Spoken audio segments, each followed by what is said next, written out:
can see the VFW, Manchester VFW. It's where I was at last night. It was kind of a tent city. Yeah, it was good.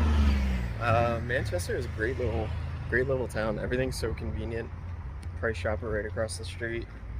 Easy laundry, shower opportunities, free stay at the VFW. It's definitely a good place to zero, like a cheaper place to zero with a lot of food options. So, good little town. I am on my way back. And gonna try and hitch a ride back up in a little bit, and we'll see how that goes. And there's like everything in this town. There's Vineyard Vines, Ben and Jerry's. There's like an Armani and a Polo. It's so funny. And then there's just like a lot of thru-hikers around and tourists and expensive things.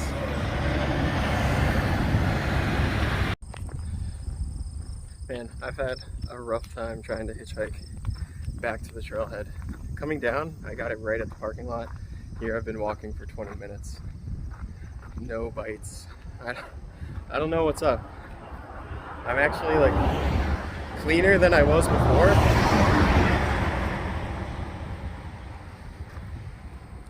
Just nothing. So yeah, so I'm hoofing it.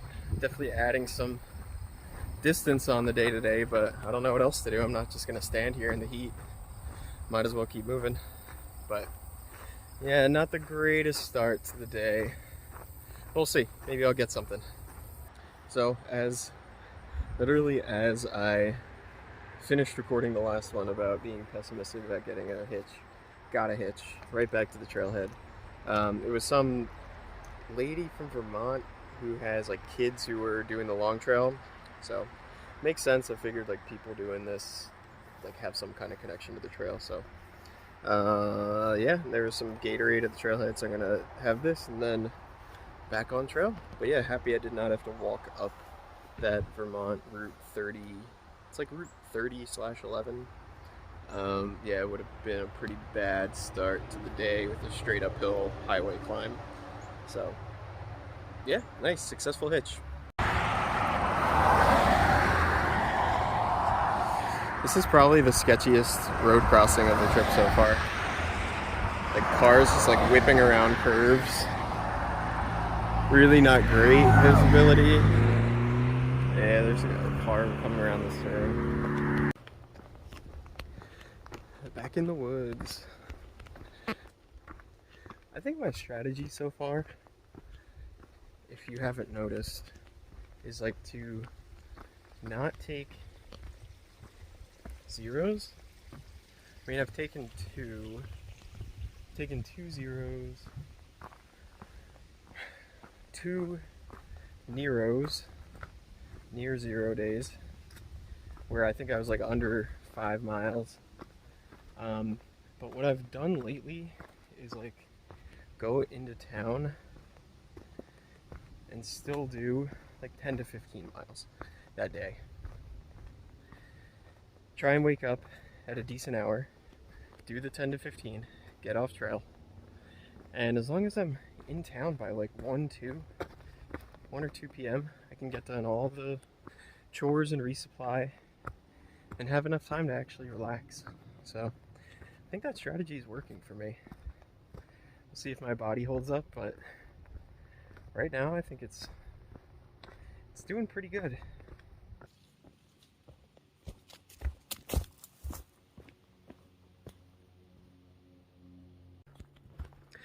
Alright, so to follow up on the hitchhiking, earlier, talked to a few northbound hikers about the hitch. They gave me some tips, so I'll pass them on. Number one, they said a lot of people don't like to pick up guys, so I'm hiking solo for the most part, so I don't know, I can't really do much about that.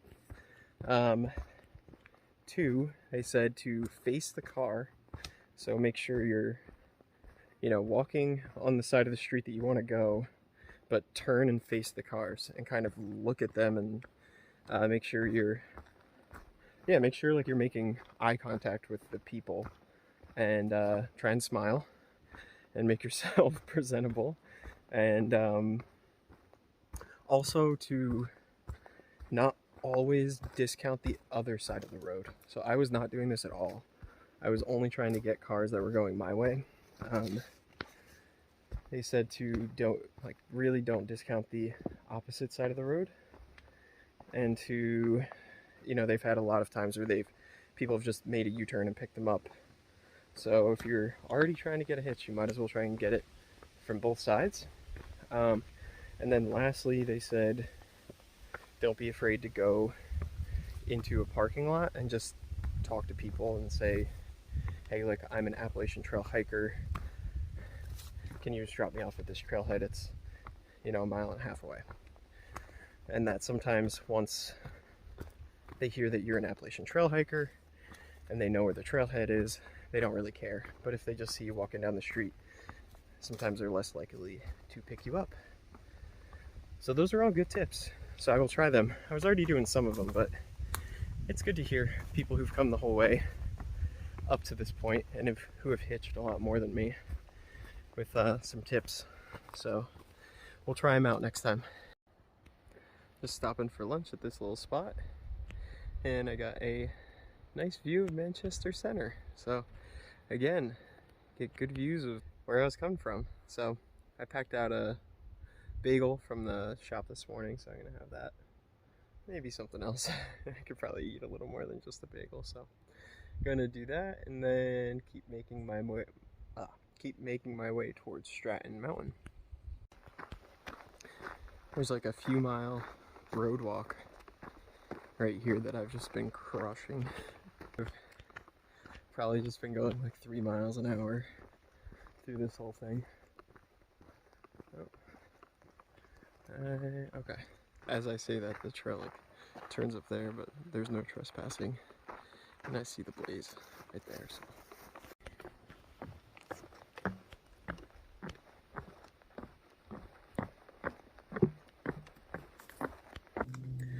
Alright, so just an update from camp. Wound up climbing Stratton Mountain with Stumps or Stubbs, I'm not sure his name, one of the two. Yeah, we climbed up Stratton. It was rainy, a little cold. I did not climb the fire tower. I wasn't going to anyway, but the fact that it was rainy just made it an easy decision for me.